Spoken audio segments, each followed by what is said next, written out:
Hello, guys, it's me Deathlock H, and this is the second season of Genius. And in this season I will explain topics from the book, Thinking Fast and Slow. This book is one of the greatest books on psychology I have ever read, and probably the greatest book on social psychology ever written. I seriously recommend you to read the book, and I will give the links in the description down below. So let's get started. The book was written by Daniel Kahneman, who is also the winner of the Nobel Prize. In this video, we are going to talk about the two systems.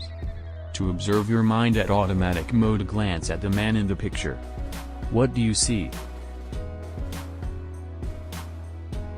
Your experience looking at the man is a combination of what we call seeing and intuitive thinking.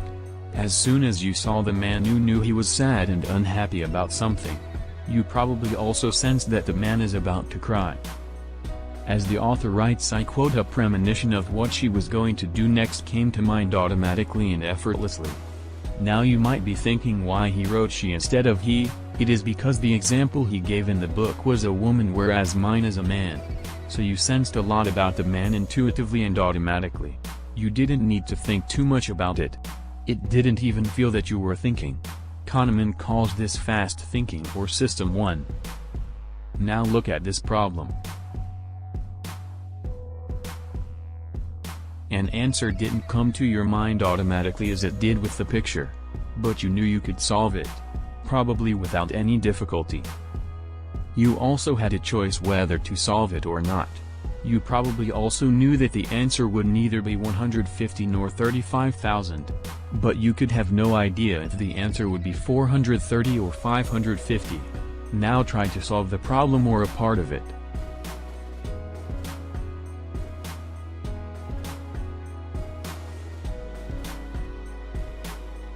What you experience now is what the writer calls slow thinking, or System 2. When you solved the problem, you went through a series of steps. First, you remembered the memory of cognitive program for multiplication which you learned when you were small. Then you implemented it. As Kahneman wrote, I quote, "Solving the problem was a strain. You could feel the burden of holding much material in memory, as you needed to keep track of where you were and where you were going while holding the intermediate result. Someone looking at your eyes when you were solving the problem would see your pupils dilate when you start solving the problem, and again go back to their normal size when you either solved the problem or gave up."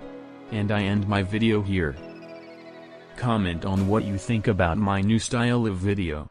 Like if you liked this video and want to see my next video where I will discuss more about the two systems. And I really recommend you to buy the book which discusses these topics on more depths. And don't forget to subscribe, and I will see you in my next video.